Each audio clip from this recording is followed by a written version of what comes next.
최씨가 분함을 참지 못하여 양부인께 하직하고 맹씨와 더불어 서로 이별할 때 최씨 왈 이제는 그대도 외로운지라 반시의 참수를 어찌 견디리오. 필경 잔명 남은 목숨을 보존치 못할 것이니 빨리 본부로 돌아가 있음이 기하기로다. 가히 잘 안 보이네. 뭐라고 돼 있니? 가히리로다 이거니? 네. 예. 가하리. 가하리로다. 좋습니다. 기리로. 그래서 두 며느리를 꾸짖었는데, 그죠? 오히려 이거를 지금 최씨 반씨한테 지금 탓을 돌리고 있는 겁니다. 맹씨가 탄식하며 말하길 첩도 미상불 그런 줄 아우되 이때 첩은 자기 자신을 낮추는 거지.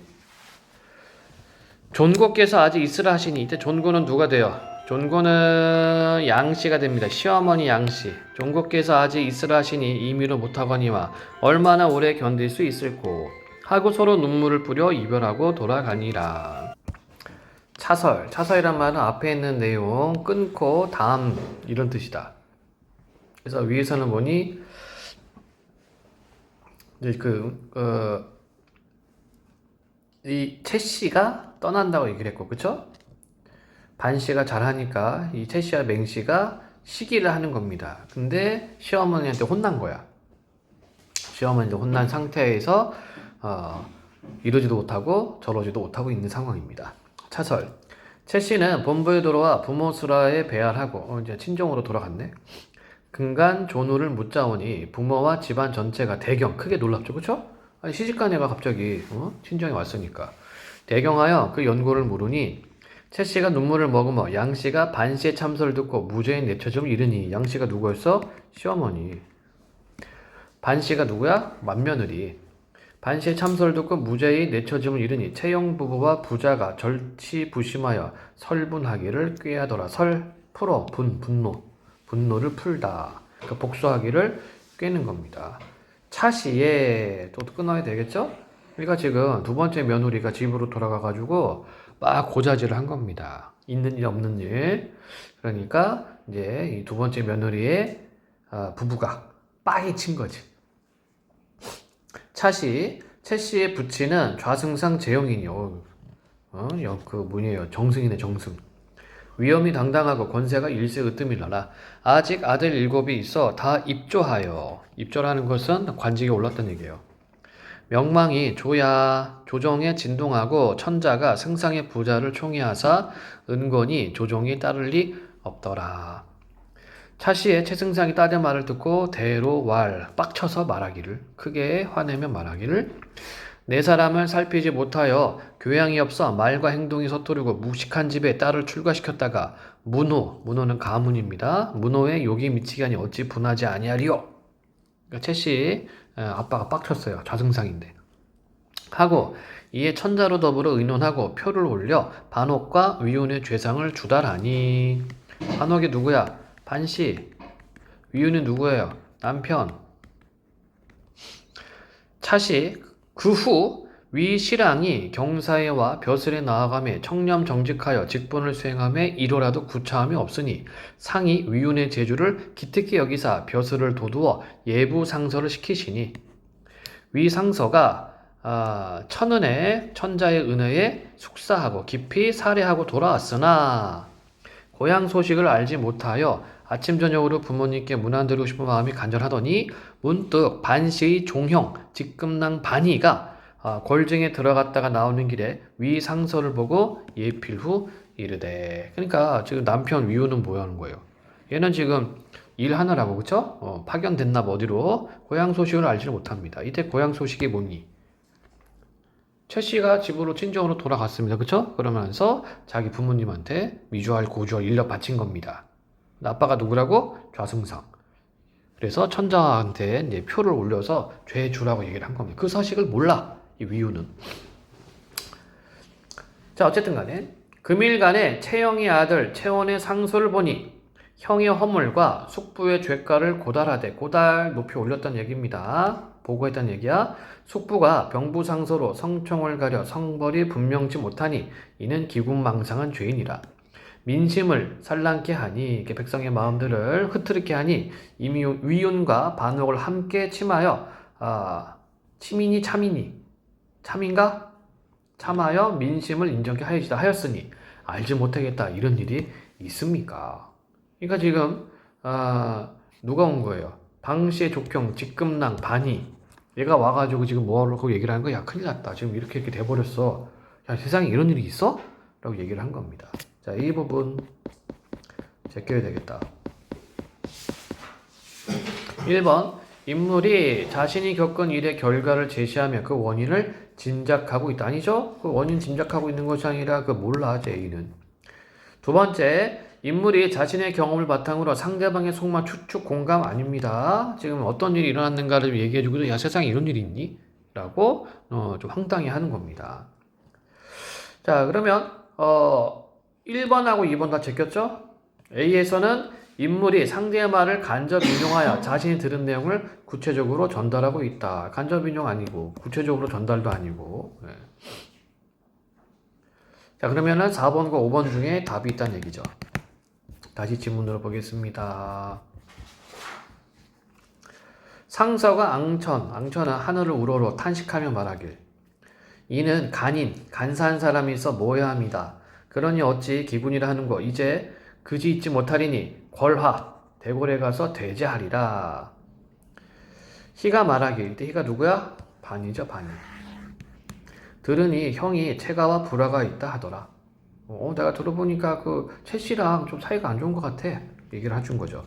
학원을 상서가 탄식하고 거울에 나아가니. 자, 끊어야 돼. 그치? 왜? 장소가 달라졌다. 그러니까 여기까지는 뭐예요? 여기까지는 여기도 좀 끊어볼까요? 어디 보자. 요렇게만 끊고 내용상 그 다음에 요렇게 끊어갈 수 있겠다. 고전소설은 잘 끊어야 된다고 얘기를 했지, 그치? 그러니까 윗부분은 뭡니까? 채씨 아빠가 빡이 찼어. 좌승상이. 그래서 천자한테 얘기해가지고 반씨랑 그 반씨 남편 위훈이 그 죄줘야 된다. 이렇게 얘기를 한 겁니다. 그 다음에 요 부분은 뭡니까? 요 부분은 위훈의 처지입니다. 위훈의 상황. 위훈은 또 천자가 또 좋아해요. 그래서 벼슬도 많이 높아. 그 다음에 요 부분은 반희가 위훈에게 그간에 있었던 일을 이야기해주는 부분이었어요. 자, 지금 좀 상황이 안 좋다. 채씨가 좀 이 반씨랑 사이가 안 좋은 것 같아. 지금 좀 일이 이상하게 돌아가고 있어. 이걸 얘기한 겁니다. 그걸 듣고 나서 위상서 즉 위훈이 그 천자 앞에 가서 말을 하려고 하는 겁니다. 상서가 탄식하고 골화에 나아가니 반이가 차면이 하더라. 상이 상서를 보시고 대노와 상은 이제 임금 황제 천자가 되는 거고 크게 화를 내며 말하길. 짐이 어찌 사람을 그릇 잘못 쓰리요. 위훈은 청렴 강직하고 반옥은 충실히 후회라 짐이 수족을 삼았더니 이제 참언이 여차하니 가장 통해하도다. 마음이 아프다. 이런 얘기가 되겠죠? 자, 그럼 B 부분. 자, 4번. B에서는 A와 달리 인물이 상대방에 대한 세간의 평판을 기준으로 하여 정보의 진위를 판단하고 있다. 자, 세간에 대한 평판이 아니라 자기가 평을 내린 거고. B에서는 인물이 부정적 평가를 받는 대상에 대해 자신이 느끼는 긍정적 평가를 드러내고 있었죠? 답은 5번이지. 위훈에 대해서 뭐라고 얘기를 했어? 위훈에 대해서는 청렴강직, 반옥은 충실의 후회 이렇게 얘기를 했습니다. 채영이 주왈. 채영이 누구야? 채씨 아빠죠. 좌승상. 위훈과 반옥은 일대 소인이라 두렵건대 후환이 있을까 합니다. 자, 이렇게 말한 이유가 뭐예요? 빨리 좀 처리 좀 해달라. 황제한테 이렇게 얘기한 겁니다. 대신 모든 신하가 다 채영의 권세를 두려워하여 상고묵묵이라. 아무 말이 없어요. 상이 황제가 위, 반, 이인 두 사람을 아끼시나 조신 중 조종의 신하 중 한 사람도 변백치 못하는지 그러니까 방어해주는 거죠. 변호하지 못하는지라. 할 수 없어 위훈은 장사에 원찬하고 유배 보내고 반옥은 강동에 정배 유배 보내시고 탄식해 마지 아니하시더라. 결국 유배를 보냈습니다. 두 사람을 갈라놨어. 중략 화설 다음 최 씨는 흥이 스승을 얻어 글을 배운다 하되 기이한 선관이 밤마다 임한다 함을 듣고 위진에게 이 말을 일러 말하기를. 또 새로운 인물 나왔죠. 자, 그러니까 지금 반어군 강동에 있습니다. 여기서 이상한 사람을 만난 겁니다. 이상한 선관을 만났어요. 반씨가 3년이나 나오지 아니함을 괴히 알았더니 원래 이같이 은밀한 행사가 낭자니 이제 바삐 저치하소서. 은밀한 행사, 뭔가 요상 야릇한 일. 위진이 대로 크게 화가 나서 이날 밤에 창두 20여인을 보내 반씨 모자를 주기로 할 때 이에 분부하며 말하길. 너희는 반씨의 여막 집에가 불을 놓고 반씨의 모자를 불위에 들이치며 마땅히 중상하리라 하니 창두가 저마다 용약하며 일시에 가니라.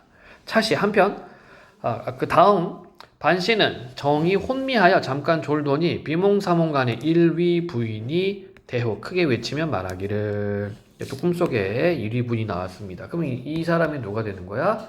어떤 그 비현실적인 조력자가 되겠죠?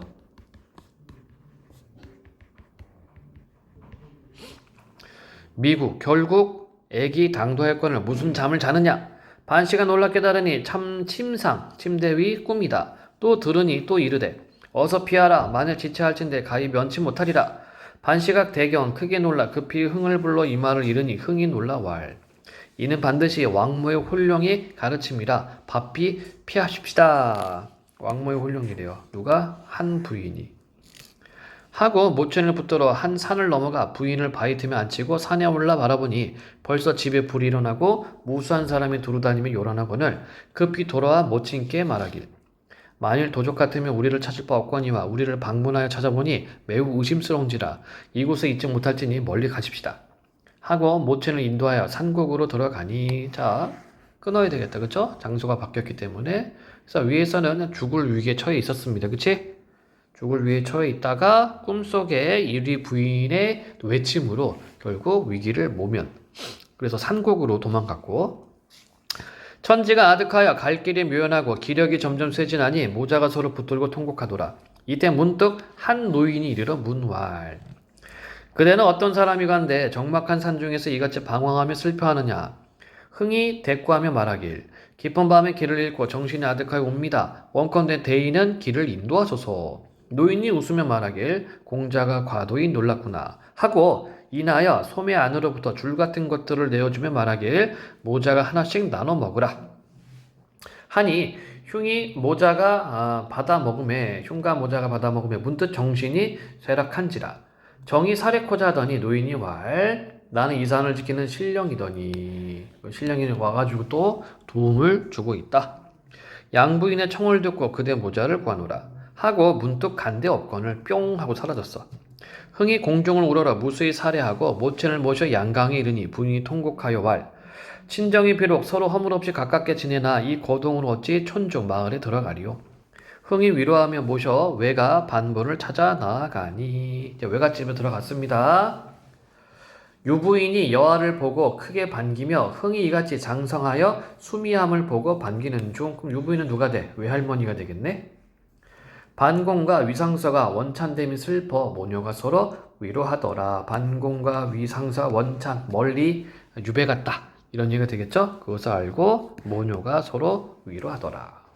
이렇게 되어 있습니다. 저 위기 상황 그리고 탈출 이렇게 내용이 정리되어 있네요. 자, 그러면 1번 위글의 내용에 대한 이해로 적절하지 않은 것은 최 씨는 친정으로 가면서 맹씨도 시댁을 벗어냈을 것을 권했습니다.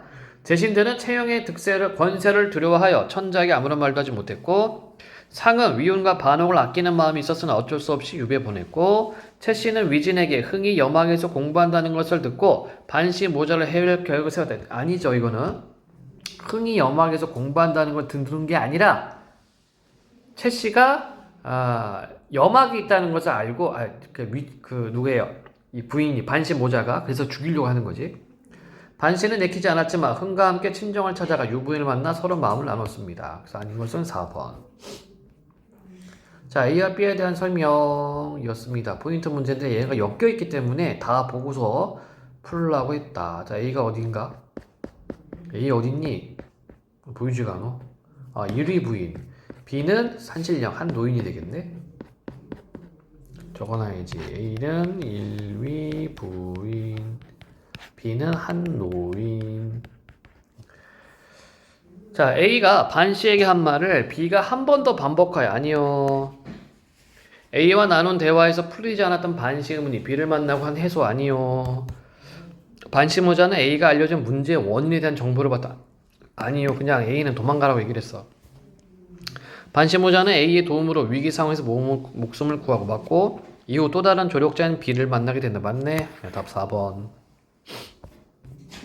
자, 박스 문제입니다. 적절하지 않은 것은 최 씨와 맹 씨가 반 씨의 참소를 견딘다고 생각하며 서로를 위로하는 모습을 통해 반 씨와 두 동서의 대립상을 맞고 최 씨가 반 씨의 가족을 위기에 몰아넣기 위해 본부에 돌아가 권세가 일세의 으뜸인 아버지 채용으로 하여금 상소를 올리게 하는 것은 악인이 자신의 목적을 이루기 위해 개인적 친분과 권력을 이용했음을 알 수 있고 상이 채영의 상소에 대해 조신 중 1인도 변백치 못하는 상황을 탄식하며 위운과 반옥을 유배보는 것을 통해 틀렸지. 이것에 대해서 탄식하는 것이 아니라 위운과 반옥을 유배 보내고 탄식하는 거다. 그리고 권성징악의 실현이라는 주제를 강조하고자 하는 의도 이것도 아니죠. 자, 권성징악 실현은 마지막 부분에 나옵니다. 이게 천자가 권성징악의 실현 강조하려고 했다? 말이 안 맞는다. 4. 최 씨가 남편인 위진에게 반 씨에 대해 은밀한 행사가 낭자하다고 모해하는 말하는 것을 통해 동서 간의 갈등이 형제 간의 갈등을 부추기고 있다. 5. 위진이 반 씨 모자를 죽이려고 염하게 불을 질렀으나 결과적으로 흥이 죽지 않고 모친과 함께 외가 반부를 찾아가 유부인을 만나게 된 것은 선인이 고난을 극복하는 음모 모티프의 서사 구조를 따르고 있다. 좋습니다. 그래서 아닌 것은 3. 질문 없니? 챕터 5. 자, 제목이 또 뭐냐? 고전 소설 더럽게 재미가 없지만 그래도 봐야 됩니다. 현몽 쌍용기. 꿈에 나타난 두 마리 용, 뭐 이런 뜻인가? 자, 감상, 박스, 포인트, 감상이 뭐예요? 박스가 두 개나 있네. 자, 4번하고 2번 보고 들어갑니다. 소설 속 인물들이 자신이 알고 있는 정보를 일부러 숨기고 자신이 원하는 바를 이루려고 하거나 속마음을 감추고 상대에게 진실을 말하지 않을 때 인물 간의 정보 격차가 발생한다. 정보 격차는 소설 속 인물들이 서로를 오해하거나 잘못된 결정을 내리는 이유가 된다. 한편 독자들은 감춰진 진실을 소설 속 인물보다 먼저 알게 되는데 이때 독자들은 이후 사건의 진행에 더 큰 흥미를 가지게 된다. 이게 정보 격차란 얘기죠. 여기서의 정보 격차는 인물과 인물 사이의 정보 격차도 있고 그 다음에 독자와 인물 사이의 정보 격차도 있고 독자들은 인물이 감추려고 하는 바에 집중하며 인물의 성격을 파악하기도 하고 인물 간의 정보 격차가 만들어내는 이후 사건을 예측하면서 긴장감을 느끼거나 예상대로 사건이 진행되지 않을 때 답답함을 느끼기도 한다. 또한 감춰져 있던 진실이 밝혀지는 순간을 기대하면서 사건 진행에 집중하게 된다. 자, 2번 박스도 봐야 되겠죠? 그래서 4번 박스는 정보 격차에 관련된 내용이었고 2번 가문 소설은 집안 소설이란 얘기다. 특정 가문을 중심으로 가문의 성세와 인물들의 행적을 그리며 구성원들을 둘러싼 다양한 갈등을 다룬다. 부모와 자식 간의 갈등, 장자 승계권을 둘러싼 형제 사이의 갈등, 남녀의 결연 과정과 관련된 혼사 장애 갈등, 부부 간의 애정을 파고드는 처척 간의 갈등, 계모와 전처 자식 간의 갈등이 여기에 해당한다. 자, 여기 지금 종류, 가문 소설의 갈등 종류가 나타나 있고 가문 소설은 대체로 유교적 신분론과 가문의 질서, 기존의 윤리관을 강조하면서 가문의 용성과 화합에 대한 기대감을 드러내는 데 초점을 맞춘다. 가문의 일원이 될 여성들의 교양을 높이기 위한 자료로서 교훈적 성격이 부각되기도 했지만 대중소설로서 통속적 재미를 추구하는 경향도 나타났다. 자, 교훈적 성격과 통속적 재미 이렇게 가져가면 되겠네요. 자, 그러면 내용은 가문 소설이고 갈등 이런 갈등들이 있고 교훈적 성격과 통속적 재미도 있다는 얘기가 되겠네요. 보자. 집중. 다음 그림 읽고 물음에 답하시오. 앞부분 줄거리. 송나라의 상국 조숙과 부인 위씨는 신이한 꿈을 꾸고 두 아들 용홍과 용창을 얻는다. 아하, 그래서 제목이 현몽 쌍용기. 대원수의 기질을 가진 용홍과 승상의 기품을 가진 용창이, 그러니까 용홍은 싸움을 잘하고 용창은 머리가 좋다는 얘기다, 그치? 재무, 또 행정, 운영 이걸 잘한다는 얘기네. 각각 금가락지와 은가락지의 인연과 이어질 것이란 예언을 들은 조공은 아들 용홍을 금가락지의 인연인 정채임과 정혼시킨다. 이후 채임의 부친 정참정이 계모의 모함만 믿고 채임을 다른 곳에 시집 보내려 하자 채임은 시녀들과 함께 남복을 하고, 남복은 남자 옷을 입는 거야. 도망치다가 나쁜 이들에게 쫓겨 강물에 몸을 던진다. 그 근처를 지나가던 용홍과 용창은 우연히 이들을 구한다. 용홍과 용창은 물에 빠져. 자, 그러니까 이 남복을 한 정채임, 얘는 원래는 용홍의 부인이 되려고 했었던 겁니다. 용홍과 용창은 물에 빠져 죽으려던 두 명의 서동을 불러 좌우의 사람들을 물러가게 하고 물었다. 우리는 서울로 가던 길인데 너희 등 노비와 주인 3명이 물에 빠져 죽으려는 것을 보았다. 사람의 마음이 슬프고 매우 놀라서 구했다. 너희와 주인을 보니 몸 위에 두건과 의복이 있으나 결코 남자가 아니다. 무슨 까닭으로 떠돌아다니느냐? 실상을 속이지 마라. 우리들은 결단코 너희에게 해를 주지 않을 것이다. 춘행과 병난이, 얘네들은 누구야? 12죠, 12. 하녀들. 춘행과 병난이 생각지도 못했는데 죽은 몸을 물에서 건져내어 살려주고 근본을 묻는 것을 들으니 매우 의심스럽고 괴이하다고 생각하며 다시 눈을 들어 두 공자를 보았다. 풍채가 시원하고 깨끗하며 골격이 비상하고 아름다운 얼굴과 별같은 눈과 누에가 누워있는 듯한 두 눈썹으로 인간 세상이 뛰어났다. 잘생겼다는 얘기죠. 반학의 고음과 위계의 미려함을 비웃는 듯하였다. 중국 고사에 나오는 사람들이네. 그만큼 잘생겼다는 얘기야. 춘행과 병난이 크게 마음속 깊이 존경하며, 역시 남자는 잘생기고 봐야 돼. 마음속으로 존경한대잖아. 복종하고 두 공자의 선함을 칭찬하였다. 병난 등이 마음속으로 생각했다. 죽은 몸을 건져내어 살려주고 근본을 물으며 저 상공이, 이때 상공은 이제 그 남자를 높여서 이렇게 부릅니다. 저 상공이 남녀를 자세히 구별할 줄 알고 하물며 우리 노비와 주인을 살려내어 다시 살려준 은혜가 매우 크다.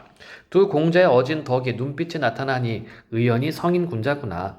결단코 우리에게 해를 줄 사람이 아니니 우리 소조의 슬픈 한을 바른대로 고하여 처리하는 것을 보아야겠구나. 이에 눈물을 떨어뜨리며 공경히 받들며 사례하며 말했다. 자, 그러니까 이제 뭐예요? 자기들이 누군지 정체를 밝히고 이 정체임의 어떤 한을 이야기하려고 합니다. 천인들, 천한 사람들은 민가의 10이고 남자는 아닙니다. 우리 소조께서, 소조는 아가씨란 뜻이야. 그럼 이때 소조가 누가가 됩니까? 정체임이죠. 우리 소조께서 태평성대 액경이 남달리 심하여, 액경, 우리가 보통 애기 안 좋다 이런 말을 쓰죠. 마가 꼈어, 애기 꼈어 이런 말을 쓴다. 이거야, 이거 액경이. 액경이 남달리 심하여 남자 옷을 입고 유리 떠돌아다녀서 타인을 대하여 근본을 자세하게 알아보지 못합니다. 강도의 흉악한 자치가 목전에 급하여 천근 같은 몸을 강물에 던져 속절없이 노비와 주인이 물고기의 배를 채울 뻔했는데, 그 죽을 뻔했다는 얘기야. 상공의 자비하고 어진 마음을 만나게 되었고 상공에 살려주신 은혜는 태산 같습니다. 감히 무사온데 상공의 존귀한 성과 커다란 이름을 알고 난 후에 저희들의 지극한 원통함을 다 고하고자 합니다. 원컨대 귀대계 12학렬에 들어가 은덕을 만문지일이나 갚고자 합니다. 그러니까 알려주면 내가 너네 집 하녀가 되어서 은혜를 갚겠다. 그러니까 이름을 알려다오 얘기입니다. 두 공자는 두 사람의 언사가 민첩하고 재능이 세상을 뒤엎을 충의를 지닌 시비임을 보고 민가의 시비가 식견이 원대함을 계속해서 칭찬하며 말했다. 너희들이 주인을 위하는 충성스러운 마음은 가히 기특하다. 우리는 조상국 자제로 선영의 절사, 제사 지내는 거야. 절사를 지내고 돌아오는 길이다. 너희들이 서울 사람이면 조상국을 모르지 않을 것이다. 병난 등이 다 듣고 난 후에 이 사람이 자기 소조가 정원하고 빙패를 받은 조공자 형제라는 사실이 요행스럽으면 다행이다는 얘기입니다. 기특하고 다행스럽다고 생각하였으나 소조의 뜻을 몰라 아뢰었다. 자, 그러니까 얘네들은 어때요? 병난이는 우리 정채임 아가씨랑 혼인할 사람이네. 오, 정말 다행이다. 이렇게 생각을 한 겁니다. 그런데 정채임이 자기 아가씨가 어떤 뜻을 갖고 있는지 아직은 몰라서 다시 물어보는 거고, 천한 사람이 무식하여 주인의 휘자를 자세히 알지 못하니 소적께 물어서 자세히 알아야겠습니다. 그러니까 자기 주인 이름을 지금 아직은 말하지 않는 겁니다. 그런 후에 선창 안에 들어가 소적께 조공자가 문답한 일을 일일이 구했다. 소저가 매우 놀라며 말했다. 내가 외가로 가지 않고 구차하게 길가에서 분주하게 다닌 것은 조숙모에게 부끄럽고 아버지의 허물을 드러내고 싶지 않아서였다. 뜻밖의 저 공자들을 만나니 내가 차마 사실을 말하며 부끄러움을 더하겠는가? 은인의 덕이 산과 바다 같으나 차마 근본을 알게 되어 저 집에서 우리 집의 허물을 알게 되면 매우 부끄럽게 될 것이다. 물음직이 너는 다만 대답하기를 내가 타양에서 떠돌아다니다가 서울의 친척을 찾으러 왔다가 도적을 만나 물에 빠져 죽을 뻔했다고 말해라. 즉 거짓말해란 얘기죠. 내 정체를 밝히지 말라라고 이야기하는 겁니다. 조공자가 이미 우리가 여자인 줄 알았으니 남녀는 구별해 있는 것이다. 생명을 구해준 은혜에 몸소 살해하지 못함을 아뢰어라. 병랑과 춘향이 굳이 근본을 이르지 말라는 소조의 말을 듣고 나와서 상의하여 말했다. 이제 하늘이 도와주셔서 조공자를 만났으나 어찌 차마 좋은 길을 놓치게 되면 우리 주인과 노비는 어디에 의지하며 소조의 백년 가약을 어느 날 이루겠는가? 우리들이 가만히 사실 아래요. 조공자가 일을 처리하는 것을 보아야겠구나. 자, 그러니까 정채임 이 아가씨는 어때? 야, 나 누군지 말하지 마. 가문의 수치야. 그냥 이렇게 얘기만 해. 라고 했는데 얘네 둘은 어떻게 생각해? 야, 이거 참 좋은 기회인데 이거 왜 숨겨? 그리고 또 이거 숨기면 우리는 어디서 또 우리 몸을 또 의지해? 그냥 말하자! 라고 얘기를 한 겁니다. 이에 조공자의 안전에 나가 말했다.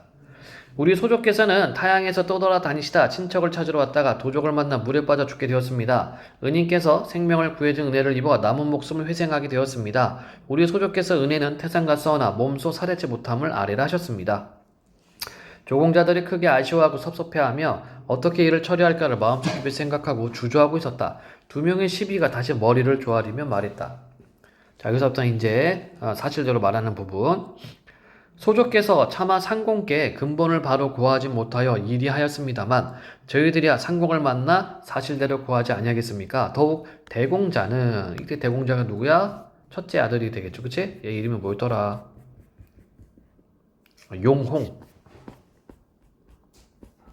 큰 공자니까 첫째, 용홍을 의미하죠.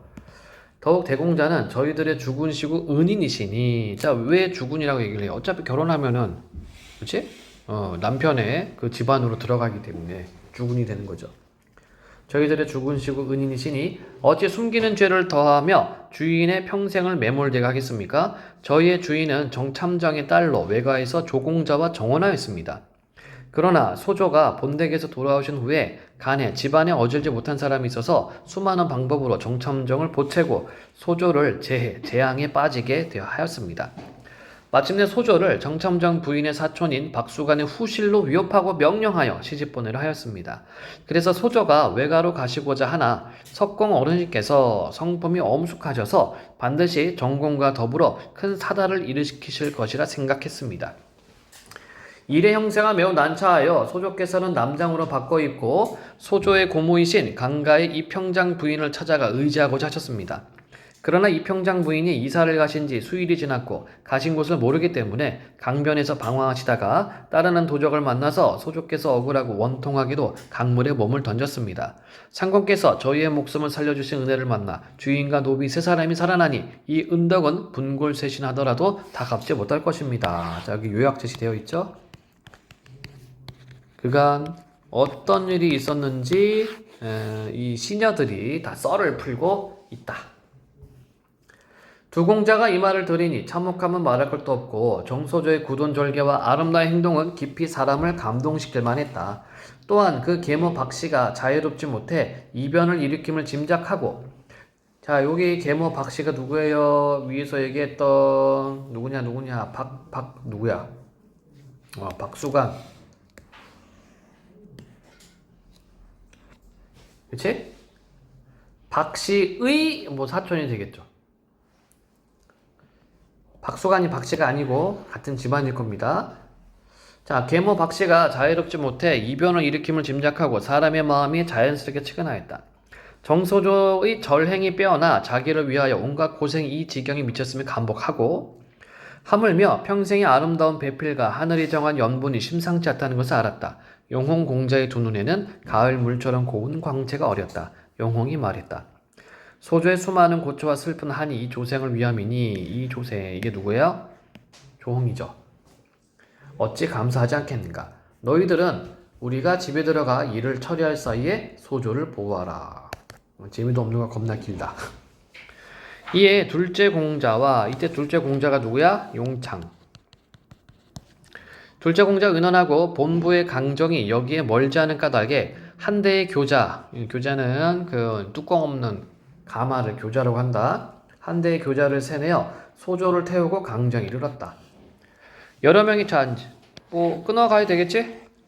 그래서 시비의 말을 다 듣고 그 여자가 내 부인이 될 사람이로구나 해서 가마를 하나 빌려가지고 데리고 가는 겁니다.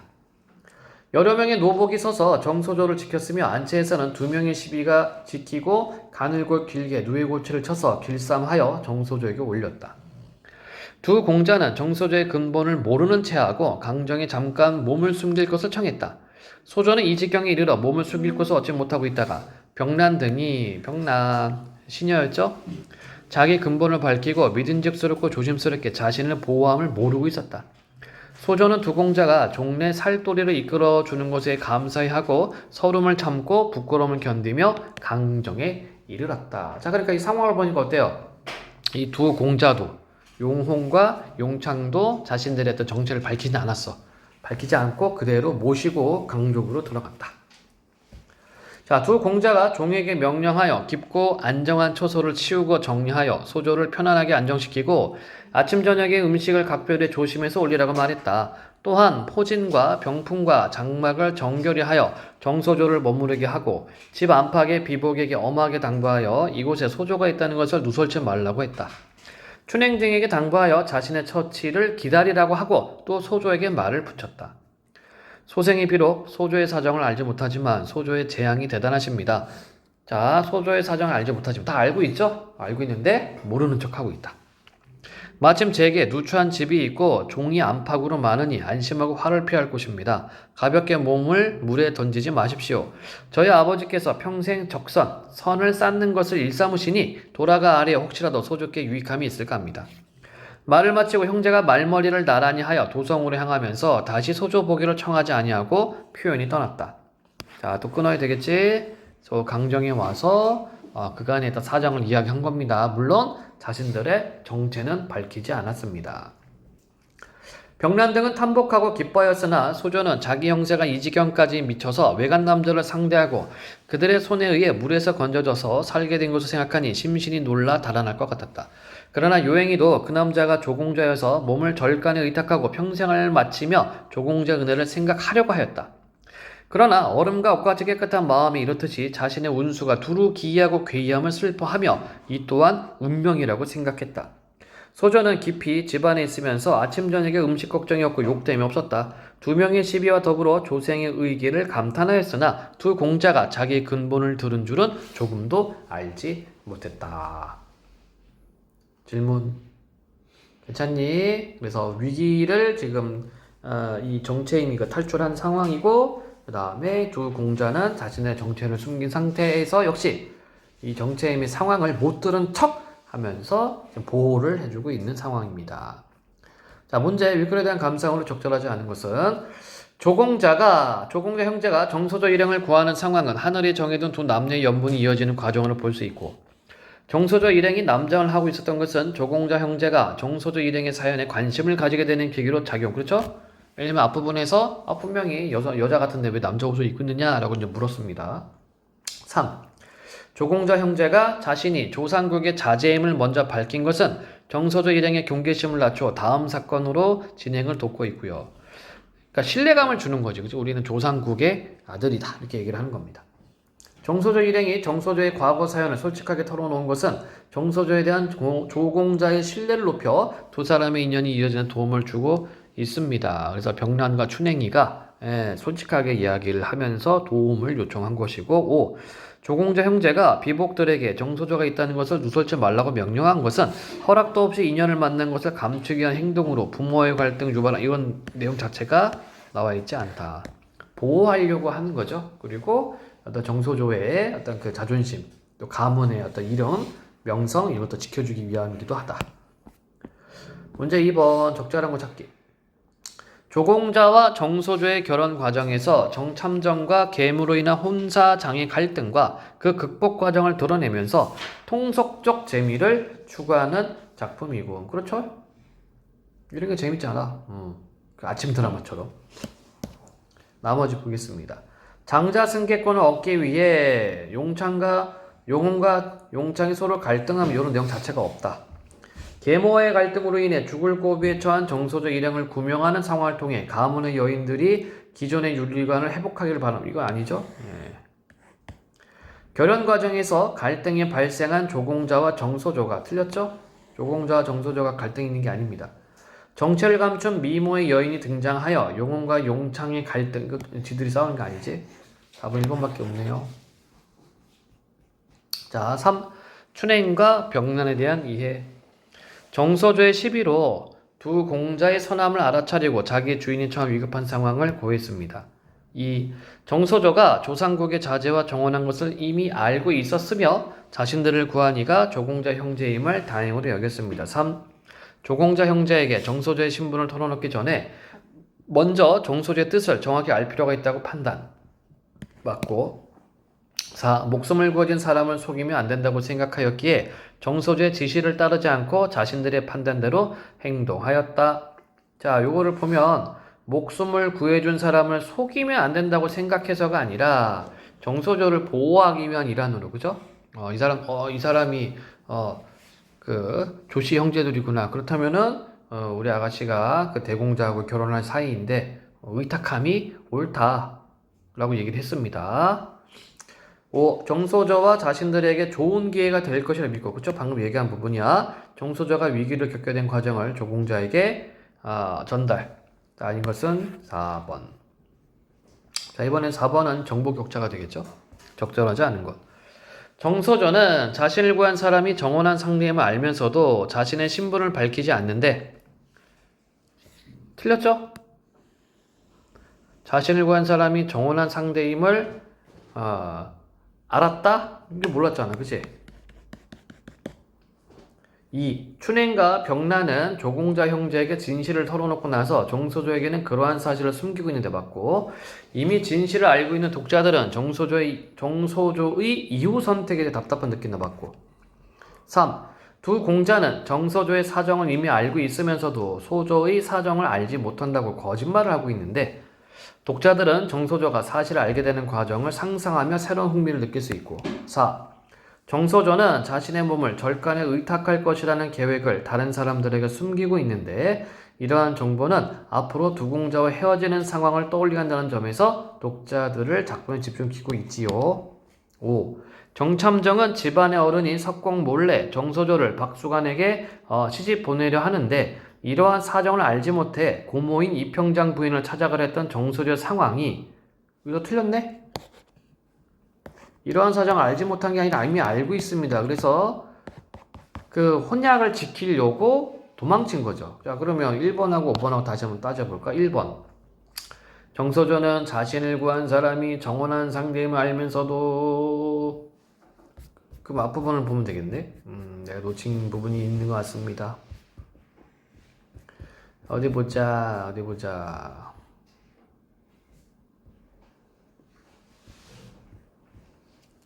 색깔을 좀 달리해서 찾아볼까나? 이 부분이고, 그 다음에 여기서 정체를 밝혔고, 그 다음에 여기 있군요. 일일이 구했다. 자, 소조가 매우 놀랬다. 야, 그러면 내가 이렇게 도망친 게 참 부끄러운데 가문의 명예에 뭐 이렇게 먹칠을 하는 게 아니, 이런 내용이 있었죠? 그 다음에 1번은 맞는 설명이군요. 예. 정소전은 자신을 구한 사람이 정혼한 상대임을 알면서도 예. 좋습니다. 따라서 틀린 거는 5번. 이렇게 찾으면 되겠다. 그치? 질문 없습니까? 너안 하잖아. 자, 챕터 6. 자, 보겠습니다. 제목이 뭐냐? 대관제 목유록 이렇게 되어 있네요. 목유록은 꿈속 여행이란 뜻이고 위클에 대한 이해, 사단에 대한 설명, 포인트 문제 있고 박스 문제. 그다음에 박스 2개나 있네. 3번, 4번 박스 보고 들어갑니다.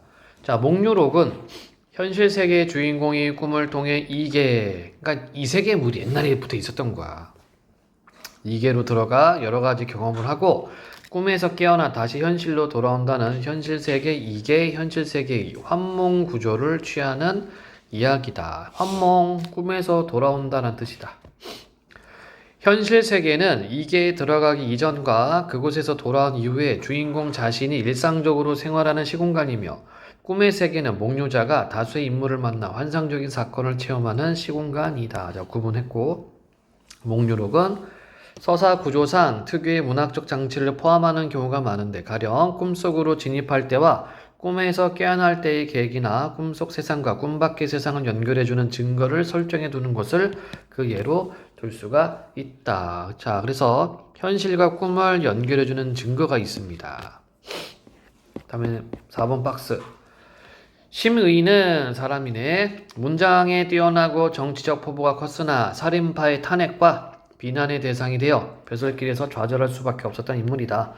그는 자신이 바라던 문장 중심의 이상세계를 대관제 목유록을 통해 드러내고자 했다. 그러면 이게 창작 동기가 되겠다. 문장 중심의 이상세계. 그러나 이 이상적 공간은 자기 능력을 마음껏 펼칠 수 있으면서도 적대 세력과 동조 세력에 공존하여 시기와 참소를 비롯한 권력의 대립과 암투가 벌어지는 공간으로 그려진다. 어디가요? 이 이상적 공간이. 이렇게 심의가 상상 속의 공간조차 불완전한 모습으로 설정한 것은 현실 세계의 부정적인 모습을 작품에 반영함으로써 자신의 비판적 목소리를 내고자 했기 때문이다. 자, 그럼 보자. 대관제 목유록. 바로 그날 단기로 길을 떠나는 단기 말 한 필이란 뜻입니다. 다만 첨두노 몇 명만 데리고 노비야. 첨두는 뭐냐면 말머리 이끄는 노비란 뜻이다. 첨두노 몇 명만 데리고 밤낮을 가리지 않고 갔다. 열흘이 채 못되어 적의 성체로 달려갔다니 무기가 햇빛에 번쩍이며 세겹으로 에워싸고 있었다. 내가 길을 돋워 입술을 벌리고 한번 휘파람을 불었더니 적은 용기를 잃었고. 비현실적 요소가 되겠네, 그치? 슈퍼맨이야? 입바람으로 적을 날려. 2번 불었더니 10,000명의 기병이 북쪽으로 달아났다. 뭐 그런 게 있어요. 좀 잠깐 우리가 박스를 봤지만 현실에서는 일어날 수 없는 일을, 그치? 즉 쉽게 얘기해서 현실의 어떤 스트레스를, 욕망을 꿈에서 푼다는 얘기입니다. 결과적으로는 우리가 뭐 현실에서 스트레스 쌓이면은 게임 한 번 돌리잖아, 그치? 나도 그런 게임 많이 해요. 가끔 스트레스 쌓이면은 GTA나 뭐 레더리 같은 거 오픈월드 게임 들어가가지고 학살 모드 돌리는 거죠. 스트레스 푸는 거지 뭐. 그러니까 이 사람은 지금 꿈속에서 이렇게 한다는 얘기입니다. 휘파람 소리가 점점 멀어지자 채색 구름이 자욱하게 가리웠고 난새와 봉황이 엇갈려 날았으며 바다와 산이 변색하고 천지가 떨리고 흔들렸다. 몇 되지 않은 모든 반적들은 바람에 쓰러지듯이 달아나고 흩어졌다. 적장 김시습은, 김시습을 적장으로 표현했네요. 두 손을 앞으로 묶고 투항하며 말했다. 뜻밖의 문단에 노장 심공께서 오셨구려. 그러니까 스스로 김시습이라는 사람은 스스로 항복했어요. 나는 노포를 걸고 개선가를 불렀다. 천자께서 크게 기뻐하시고 상을 내리셨으며 좌우를 돌아보며 옛날에 긴 휘파람으로 오랑캐의 기병을 물리친 일이 있었거늘 이제 경에게서 그것을 보았노라. 하고는 배직 삼은 경륜일시 진국 공신의 호를 내리시고 이게 다 호야 호. 우리가 보통 충무공 이순신 이렇게 얘기를 하죠. 충무공은 짧은 거지, 그치? 이 사람은 기네. 안동백에 봉했으며 몇만의 큰 상을 내리시고 김시습을 패하여 좌선으로 삼았다. 이로부터 위명이 날로 드러나고 임금의 총애가 더욱 커서 매일 새벽에 출근하여 밤에 들어오며 마음을 다하여 나라 은혜에 보답했다. 벼슬 한지 10년에 아들을 낳고 손자를 길러 문벌이 빛났으며 많은 녹을 받아 집안 재산이 넘쳤다. 공경 중에 누가 명함을 내고 보기를 청탁하는 사람이 있으면 번번이 신하된 도리로 사사로이 교제할 수가 없습니다. 하고는 읍하고 사양했다. 조정에 있는 백집사들은 음풍농월이나 하며 사치가 몸에 배었으므로 나와 같이 청렴하고 검소한 사람은 여러 사람의 논란거리가 되었을 뿐이다. 나는 늘 우승상 이규보를 허물한다는 것은 탓한다는 얘기입니다.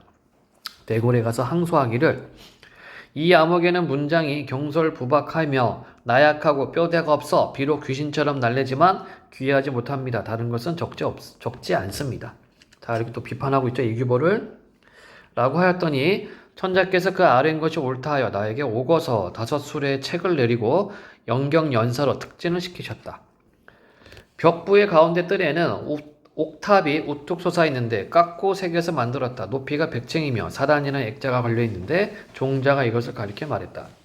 이 단은 태산처럼 숭고하며 바위나 돌, 나무가 없어 비록 원숭이같이 날랜 것이라도 올라갈 수가 없는데 하물며 사람 힘이 미치겠습니까? 서리가 말했다. 단 위에 옥누각이 있는데 조정 안의 제사들이 때로 서로 왕래하며 함께 모여 잔치하며 놉니다. 하루는 천자께서 조회를 마치고 나서 문득 두 선녀가 난새와 학이 끄는 수레를 타고 나타나더니 자, 비현실적 요소가 되겠죠? 각자 조문이와 사자연이라고 말하면서 바로 황제가 계신 곳으로 가서 말했다. 대당나라 천자이신 두보가 친구 200을 붙잡아서 사단에 모였습니다. 자, 두보와 200, 당나라 때 유명한 시인들이지. 멀리서 생황과 퉁소 소리를 듣고 탑 위부터 왔습니다. 우리 천자가 깊은 궁궐로부터 나와 조용히 손을 맞잡고 활보하며 단을 향해 날아오르기를 구름같이 하였다. 삼정승과 신하 몇 명에 겨우 중간층에 이르렀으나 다리가 떨려 두려워서 엎드려 한 사람도 시종을 따르지 못했다는 얘기입니다. 내려다보니 한 이서가 문사로 배후에 희롱하는 말을 지어 바지를 지켜들고 억지로 살금살금 걸었지만 첫 번째 층에도 이르지 못하고 땅에 떨어져 다리가 부러졌다. 보던 사람들이 무릎을 치고 나아가 물었더니 삼은 이숙함이었다. 천자께서는 며칠을 머물면서 매우 즐기시다가 옥지를 내리고 말씀하셨다. 내가 이하를 보고 옥루기를 외우게 하고 왕이지가 쓴 글씨를 벽에 걸게 하였노라. 여기 다 문사들, 한때 이름을 날렸던 선비들이에요. 하시고는 크게 탄식하며 말했다. 두 천자는 문장으로, 이때 두 천자가 누구냐면 두보. 두 천자는 문장으로 300편의 유작이 있고 따르는 신하와 제자로는 한유, 유정원, 소식, 황정경 등 다 한때 유명한 선비들 등의 뛰어난 인물들이 있어 짐이 감히 감당할 수가 없다. 하물며 짐이 여러 신하 중 한 사람이라도 이들과 같이 재능이 있는 자가 있는가? 며칠이 지난 낮 시강을 마치고, 자, 이때 시강은 뭐냐면 이제 왕 또는 황제하고 신하들하고 강연을 해, 강연. 그걸 시강이라고 합니다.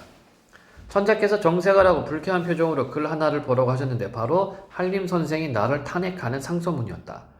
신문은 속세와 허물을 벗지 못하여 사사로운 욕심이 너무 지나칩니다. 나머지는 적지 않습니다. 라고 하였다. 천자께서는 한때 부질없는 논의를 어찌 마음에 두리오 하고 대간 선생이라는 호를 내리고 고향에 돌아가라고 하면서 손에 술잔을 잡고 나에게 주며 말씀하셨다. 초목의 산하를 함부로 침범하지 마시오. 조물이 공을 꺼리는 것이 있어. 조물주가 공. 이때 공은 대관 선생, 즉 나죠, 나. 경의 첩인 옥나는 다시 집안 살림을 맡게 되어 내 명을 기다리게 되었어. 공은 옛날 직분으로 돌아가시오. 나는 머리를 섬돌에 부딪히고 하직하였는데 눈물이 옷을 적셨다. 집안 식구를 돌아보아 생각하니 차마 서로 떠날 수가 없었다. 조금 있으니 상국 이색이 등을 쓰다듬으며 협실 좁은 방으로 끼어들어서 나를 난초탕에 목욕시키고는 금칼로 나의 오장육부를 갈라놓고 갈아놓은 먹물 몇 마를 들어본 말했다. 40여 년을 기다리면 꼭 여기에 다시 돌아와 함께 부귀를 누릴 것이니 걱정하지 마시오. 배가 칼로 찌르듯이 아파 갑자기 깨니 환몽이지, 그치? 그러니까 윗부분은 꿈이었고 이제 현실로 돌아왔다. 배가 북처럼 부풀어 올랐고 잔등은 가물가물 하는데 병든 아내가 곁에 누워 앓는 소리를 할 뿐이었다. 사람이 세상에 나서 궁핍하고 영달은 팔자소관이니 어찌 꿈을 깨는 자가 있을 것인가. 회의적인 이야기를 드러내어 꿈에 겪었던 일을 적는다. 가정 8년 12월 상한에 심의는 대관제에서 쓰다. 대관제에서 꿈꾼 기록 이게 되겠네요. 한마디로 뭐야? 아까 얘기한 거예요. 현실에서는 그렇지 못했지만 꿈속에서 자기 뜻을 마음껏 펼쳤다라고 보면 되겠죠. 자, 문제.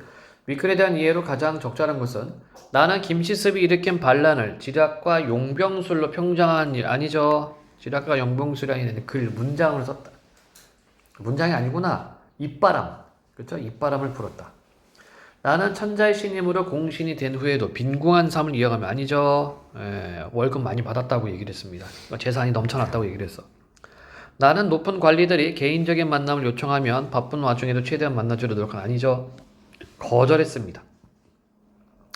천자는 다른 신하에 대한 나의 항소가 적합하다고 판단하여 나에게 응분의 보상을 제공했습니다.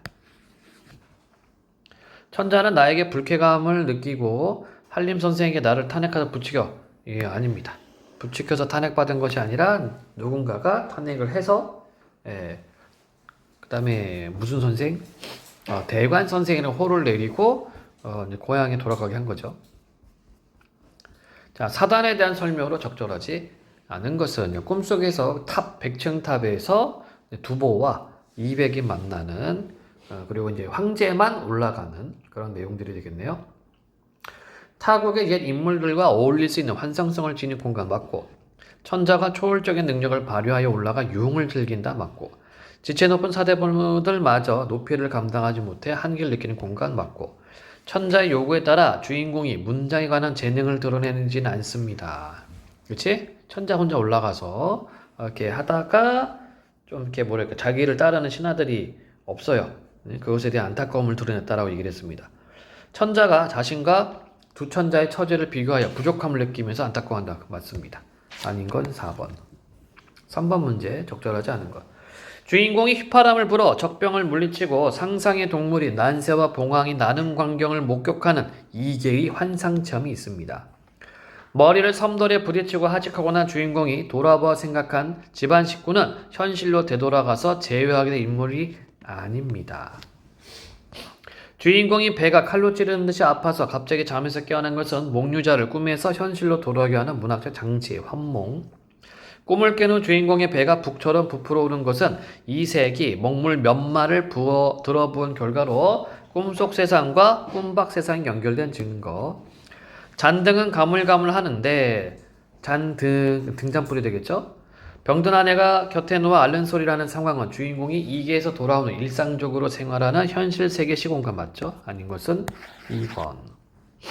현실 세계에서 제외하는 게 아닙니다. 그냥 꿈속 세계와 빠이빠이 하는 거고. 질문 없으면 문제 4번이 되겠고. 영유아 집중해야지. 자, 전쟁에서 승리하여 천자께서 크게 기뻐하시고 내린 상을 받은 나의 모습에는 자기 능력을 마음껏 펼치고 보상을 받고 싶은 작가의 바람 맞고요. 임금의 총애를 크게 받으면서 마음을 다하여 나라의 은혜에 보답하는 나의 모습은 심의가 현실에서 가졌던 정치적 포부가 실현된 거 아까 얘기했죠? 현실에서는 이루어지지 않았지만 꿈속에서는 다 이룹니다. 이규보의 허물을 지적하며 문장이 경솔 부박하며 나약하고 뼈대가 없는 것을 탄핵의 사유로 삼은 데에서 이상적 공간은 문장 중심 세계임을 알 수 있고, 천자가 나에게 고향에 돌아가라고 하면서 손에 술잔을 잡고 건넨 후 조정을 떠나게 된 나의 모습은 벼슬길에서 좌절한 작가의 모습 맞고요. 초목의 산하를 함부로 침범함으로써 조물이 공울거리는 상황은 이거 없습니다. 이거 하지 말라고 그랬어요. 적대 세력과 동조 세력이 공존하여 권력의 대립과 암투가 벌어진 현실 세계 아닙니다.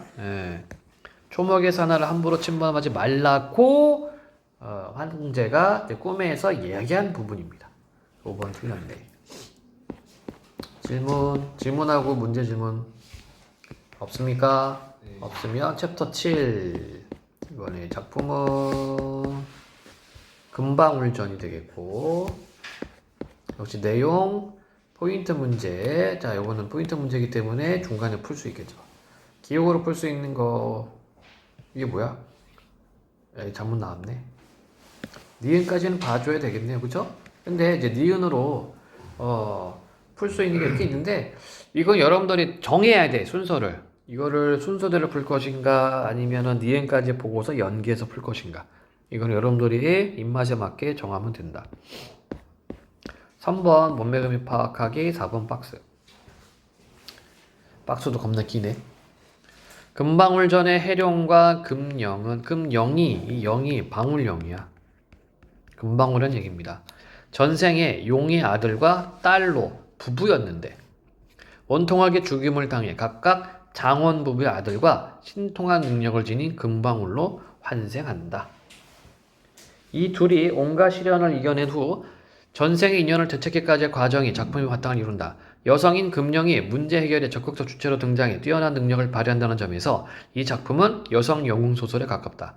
금령의 영웅적 활력상은 당대 여성에게 가해졌던 사회적 제약에서 벗어나 자신의 역량을 발휘하고 싶었던 여성 독자층의 욕망이 투영된 결과로 이해된다. 그러나 금령의 역할이 결국 남성인 해룡의 성공을 돕는 조력자에 그친다는 점이나 남장을 통해 남들에게 여성으로 인식되지 않는 조건에서만 능력을 발휘하는 여성 영웅 소설의 여성 주인공들처럼 금령도 여성의 모습을 하지 않은 상태에서만 그 능력을 발휘하는 것은 사회활동에 제한되었던 당대 여성의 현실이 반영된 결과로 이해된다. 야, 문장 봐라. 개판이구만. EBS 놈들. 대충 막 그냥 짜깁게 해서 막 이렇게 만들어내요. 자, 지문 보자요. 근데 어쩔 수 없어요. EBS가 뭐 딴 얘기긴 하지만 재정이 좀 불확실해. 예, 왜냐면 우리 KBS 수신료를 내거든? 2,500원인가? 냅니다. 한 달에 한 번씩. TV 있으면 무조건 내. 안 봐도. KBS를 안 봐도 무조건 내게 돼 있어. TV가 있으면. 그걸 받으면 4%인가 5%를 EBS 줍니다. 2,500원에 3에서 4%를. 그러니까 EBS는 재정이 쪼들려요. 그럼 얘네가 할 수 있는 거는 교재 파는 거야. 그래서 이렇게 막 만들어 그냥. 그나마 수능 특강이나 이런 걸 조금 정제가 되는데 그래서 교재 질이 좀 안 좋습니다. 예. 그리고 날개가 단 게 이제 수능 연계. 지금은 이제 50%지만 예전에는 70%였거든. 수능 연계가. 그때는 엄청 팔리죠. 어쨌든 이걸로 먹고 사는 거예요, 얘네들. 그래서 한편으로는 짠하고 한편으로는 좀 너무 좀 엉망진창이고 막 그래. 자, 보면 해룡이 자, 인물 나왔고 해룡이 밤낮을 가리지 않고 달려 황성에 이르니. 자, 황성이 어디라고 얘기를 했어? 황제 있는 곳이죠. 이때 천자가 만조를 거느리시고, 만조 만은 모든, 조는 조정의 신하들. 성 밖으로 나오셔서 맞으사 환궁하실 때 성 안팎의 백성들이 길에 가득하여 만세를 부르며 상하 인민이 기뻐 뛰면서 환성이 원근에 진동하다. 환영하는 소리. 해룡이 들어온 곳을 황제가 친히 나와서 환영했습니다. 바로 대전에 들어가시니 이때 황후는 공주를 찾아옴을 들으시고 슬픔을 억제치 못하시다가 크게 기뻐하시며 한편 공주를 안으시고 낯을 맞대며 통곡하시며 천자 또한 눈물을 흘리시매. 이때 천자가 누구야? 황제죠, 황제. 공주가 울기를 그치고 요괴에게 잡혀가서 고행을 무수히 겪던 사연이며 꿈속에 선인이 내려와 신선이 내려와 동해 용왕의 아들이 인간 세상에 내려갔으니 속세 연문을 이루어라 라고 하고 금일 오시에 이 고을 속에 들어와 그 요괴를 잡고 같이 나아가 부황과 황제 아버지 황제 모후 황후 엄마를 만나리라 하던 말에 기회쟁쟁하오며 또한 천지조화로 된 금령이 신통함이 기이하여 제주와 수단을 부리고 해룡이 요괴 잡던 일에 전말을 낱낱이 고하니 황후가 금령을 어루만지며 가로시되. 자, 여기까지가 요약적 제시가 되겠다, 그치? 황제의 딸이니까 공주가 되겠죠? 공주가 어떤 일이 있었는가를 쫙 썰을 풀었어. 하늘이 이로써 너 같은 신령스러운 물건을 내어 신통이 거룩하고 제주가 비상하고 기이하여 그런 득도한 요괴를 잡고 공주와 시녀를 구해 인간 세상의 몹쓸 짐승 없이 하고 짐으로 하여금 잃었던 공주를 다시 만나 천륜이 온전하게 한 이는 다 네 덕이요 장혜룡의 공이다. 이런 은혜를 무엇으로 갚으리요. 저 포인트 문제 있었죠. 자, 꿈 몸의 의미 파악하기 A였나? 예. 3의 A. 공주에게 전해들은 이야기를 바탕으로 금력의 능력과 업적을 평가했다. 아, 맞는 말. 다시 지문입니다. 하시고 이에 환극전으로 나아가 전좌사 전에 앉고 문무시나 종신과 외척 근시 가까이 서 있는 모든 궁녀를 다 모으시고 한편 해룡을 불러들이시니 해룡이 들어와 머리를 조아리며 백배 사은하온데 천자가 보시니 용모가 당당하고 태도가 늠름하여 만고의 영웅 준거리여 일세의 호걸장부라. 천자가 한 번 보고 크게 기뻐하여 해룡의 손을 잡으시고 가로시되 이제 경의 공을 의논할진대 태산이 낮고 하해가 얕은지라. 공, 그쵸? 공적을 쌓아서 이게 태산이 낮아. 그리고 바다와 강이 얕다. 이 말은 무슨 뜻입니까? 해룡의 공을 대단하다 이런 얘기죠. 해룡이 세운 공로를 취하기 위해 그의 공로를 자연물과 비교. 맞는 설명. 다시 지문 하시고 또한 공주의 꿈 이야기를 거론하시며 말. 이제 공주의 꿈 이야기를 의논할진대 경과 공주는 천정배필 하늘이 정해준 배필이다. 결혼시키려고 하네. 3의 3.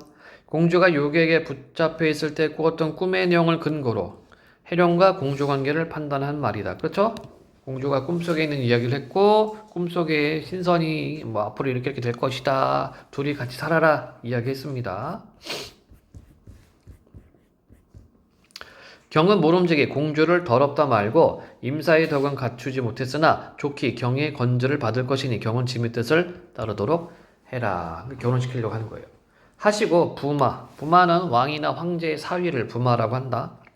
부마를 삼고자 하실 때 바삐 예부에 명하사 택일 날짜를 정해라 하시고 호부에 조서를 내려 하교하사 한편 청화문 밖에 별궁을 지으사 화원을 벌려 대전과 통학에 출입하게 하라. 그러니까 이 별궁을 짓는 게 이제 결혼시켜가지고 여기 살게 하려고 하는 거죠.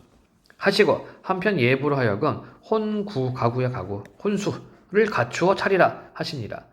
해령이 천은 하늘의 은혜를 입어 그 은혜에 사려고 물러나와 어림군을 관리하며 다스릴 때 군기와 군법을 가르치고 연습하며 밤낮으로 나태한 마음을 먹지 않고 분주히 국사 나란 일을 극진히 살피더니 어느 날 혼인날이 다다랐는지라. 그래서 앞부분까지는 뭡니까?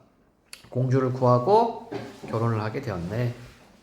중략부분 줄거리. 부마가 된 해룡은 북흉노가 침범하자 군사를 이끌고 맞서 싸우다가 큰 위기에 처하지만 금령의 도움으로 전쟁에서 승리하고 위 왕이 봉인 왕됐네. 이후 해룡은 어사가 되어 여러 고을을 순찰한다. 이때 어사의 행로가 서울로 향할 때 길이 뇌양현을 지나는지라. 뇌양현에 이르러 객사의 숙소를 정할 때 어사가 관가에 들어와 본관사또와 함께 이야기를 나눌 때 자연히 마음 같듯이 서로 맞아 밤에 깊도록 담화하다가 사또에게 하직하고 돌아가는지라. 어사는 자연히 번뇌하여 잠을 이루지 못하고 잠깐 졸더니 비몽사몽간에 백발노인이 눈앞에 이르러 길게 읍하고 말하되 그대 비록 어린 나이에 과거에 급제하여 영웅호굴로 명성이 온 세상에 가득하고 위험을 천하에 떨쳤으되 자기를 낳아준 부모를 곁에 두고도 찾지 아니하여 평생 죄인이 되고자 하니 이는 정성이 부족하여 자식의 도리를 차리지 못하는 것이니 내가 그대를 위해 부끄러워하노라. 왜 부끄러워합니까? 아니 부모님 찾아야 되는데 안 찾고 지 혼자 부귀영화 누리고 있으니까. 자신은 알고 있으나 해령은 모르는 사실을 바탕으로 해령을 돕지 못한 건 아니죠? 왜 부끄러워? 다시 한번 얘기하지만 야 너 이거 지금 부귀영화를 누릴 때가 아니야. 부모님 찾아야지. 이겁니다. 하니 어사가 이 말을 들으며 슬픈 마음을 이기지 못하고 노인을 붙잡고 다시 묻고자 하다가 깨어나니 남가일몽이라. 한바탕 꿈이란 뜻이야. 매우 이상하여 다시 자지 못하고 관가로 돌아가니 사또가 대청에서 내려와 영접하여 이야기를 나눌 때 어사가 문득 벽 위에 걸린 족자가 자기 주머니 속에 족자와 갑권을 자세히 보고 크게 의아하여 물어 말하길. 자 그러면 기억 니은 볼 수 있겠네. 기억은 꿈속의 선인. 그렇지? 여기서는 뭡니까? 공주의 꿈속에 나타나서 앞일에 대해서 언급을 해준 거고 니은 남가일몽. 자 이거는 뭐니? 꿈속의 백발 노인이 야 너 부모님 찾아야지 너 지금 이렇게 띵까띵까 놀 거냐? 하는 부분이고. 자 그럼 기억과 니은 2번 적절한 거 찾기. 기억의 이전에 발생한 공주와 인물 간의 갈등이 니은을 통해서는 안 되고 니은으로 촉발된 어사의 행위가 계기가 되어 인물 간의 관계가 밝혀진다. 좀 더 봐야 되겠다. 그죠? 니은에서 백발노인이 어사 앞에 나타난 것은 금령이 하늘의 지시를 받아 버린 일 아니고요. 기억에 예언된 공주와 어사와 미래가 니은을 통해 실현된다. 전혀 관계가 없고 기억과 니은을 통해 미래에 만나게 될 인물의 비범한 능력이 암시된다. 이것도 아니지. 그치? 그래 뭐 2번밖에 없습니다. 이따가 확정을 지으면 되겠다. 계속 보자. 자, 사또 벽에 걸려있는 족자하고 지금 누구예요? 해룡이 주머니 속에 있는 족자하고 같아. 족자의 그림이 무슨 내용입니까? 하니 사또가 슬퍼한 말하길 노부가 늦게 아들 하나를 낳았더니 전란 중에 이른 지 18년이라 아들의 생사를 알지 못하여 밤낮으로 괴로워하더니 마침 어떤 이인 다른 사람이 제 마음을 알고 저 그림을 그려주기로 걸어두고 봅니다. 하거늘 어사가 이 말을 듣고 즉시 비단 주머니를 열어 족자 하나를 내어 걸거늘 사또가 보니 두 족자가 작은 차이도 없이 조금도 다름이 없거늘 사또와 어사가 서로 괴이하게 여기고 이상하게 여겨 의아해하나 뚜렷한 증거가 없어 서로 발설 말하지 못하고 주저하다가 사또가 어사에게 물어 말하길 그 족자는 어디서 났소? 몹시 괴이한 일이니 속이지 말고 자세히 말해주시오. 그렇죠? 완전 똑같은 그림을 갖고 있으니까 물어봅니다. 하거늘 어사 또한 신기하게 여겨 자세히 자초지정을 일일이 다 고한 후에 금령의 조화로 입신양명하여 귀하게 된 말이며 나중에 금령이 갈 때 족자를 주고 가던 사연을 낱낱이 고하니 사또가 이 말을 듣고 어린 듯 취한 듯 어찌할 줄 모르고 또한 목에 메어 가로되 나도 금령에 대해 할 말이 있노라 하고 또 가로되 이 족자도 금령이 물어온 곳이요 금령을 여러 해 보지 못하다가 이제 와서 허물을 벗고 나니 온갖 아름다운 자태를 갖춘 만고의 드문 절색이라 절세 아름다운 여성 하고 또 가로되 내 아이는 등에 7개의 사마귀가 북두칠성처럼 나있으니 이것은 내 아들임을 아노라 하니 어사가 이 말을 듣고 문득 틸성 통곡하거늘 사또가 또한 통곡함을 맞이 아니하니 이때 부인이 내달아 어사를 안고 세 사람이 일시에 어우러져 통곡하니 어찌 슬프고 기이하지 아니하리요. 자, 서술자 개의 편지자적 논평 부분 해와 달의 빛을 잃고 산천 초목에 슬퍼하는 듯 하더라. 차시 그 후 온 고을 사람들이 이 소식을 듣고 누가 아니 신기하게 여기며 누가 아니 이상하게 여기리요. 역시 마찬가지. 서술자기의 편지하는 논평. 어사가 울음을 그치고 꿇어 고하여 말하길 소자 정성이 부족하여 이제야 부모를 만나 배우니 그 죄 만사무서 만번 죽어도 애석하지 아니하오나 또한 하늘이 우리를 보살피시어 금령에게 지시하여 이 일이 있게 되었습니다. 그래서 엄마 아빠 만났네. 자, 1번 문제. 적절하지 않은 것은 천자와 황후는 요괴에게 잡혀갔던 공주와 다시 만나게 되었고요. 해룡은 공주와 혼인하여 부마가 된 후 어림군을 관리하며 국사를 돌보기 시작했다. 틀렸죠? 이미 어림군을 관리해서 국사를 돌보고 있었습니다. 그리고 나서 택일해서 공주와 혼인했다. 2번이 틀렸다. 그 다음에 4번. 적절하지 않은 것은 동해의 용왕의 아들이 인간 세상에 내려갔으나 속세의 연분을 이루어라 라고 선인이 말한 것에서 해룡이 전생의 용의 아들이었음을 알 수 있고 금령과 맺은 전생의 인연을 되찾을 것 예상이 틀렸네. 이 대사는 누구예요? 누가 들은 거야? 공주가 들은 거야. 공주가. 그쵸? 공주가 꿈속에서 한 노인으로부터 들은 겁니다. 그래서 여기서의 속세의 연분을 이루어라 라고 한 것은 공주와 해룡의 결혼입니다. 금령과는 관계가 없다. 답은 1. 나머지 안 볼게요. 질문하시게. 없니? 네. 오늘 여기까지 하자.